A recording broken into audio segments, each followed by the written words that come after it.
strong.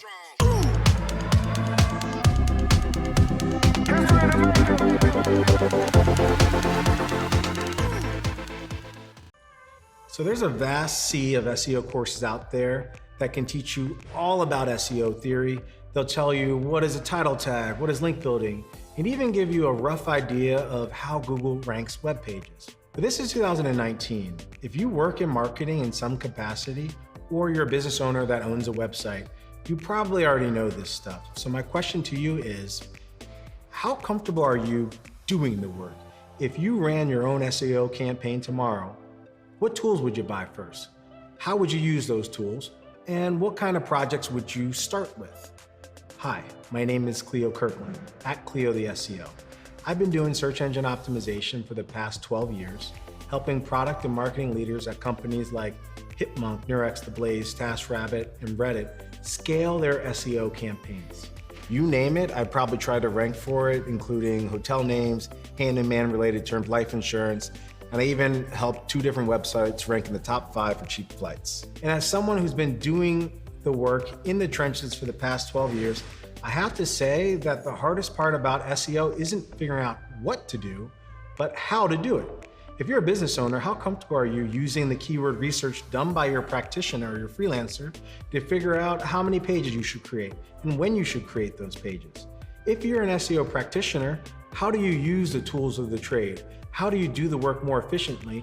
And how do you report on the impact of your work? Today, I'm really excited to share with you my framework for doing the work, the SEO framework for practitioners. In this course, we will start by giving you a high-level overview of SEO theory from the point of view of a practitioner. This will help you understand a little more the work we do or why we do this work, which is the next section, the work, where we break down a full SEO campaign, starting with SEO analysis, then moving into strategy, content building, and then link building. In each of these sections, I'll show you what we as practitioners do, and I'll share with you my personal framework for doing that work. Then finally, I'll give you tips and tricks for reporting up, down, and across to your various stakeholders. Reporting is the hallmark of what we call good SEO project management. I hope the many exercises and examples we go through in this course will help you work more efficiently if you're an SEO practitioner, so you can spend more time on executing the campaign and less on data entry. And if you're a business owner, I hope this makes it easier for you to manage the work being done by your freelancers and hire the right freelancers.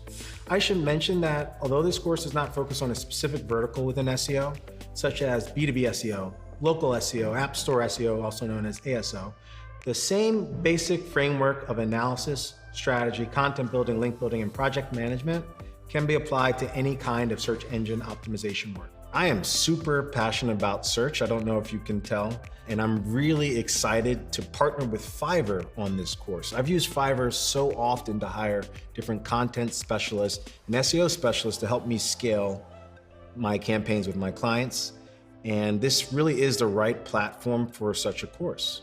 So, looking forward to seeing you in the first lesson, and talk to you soon.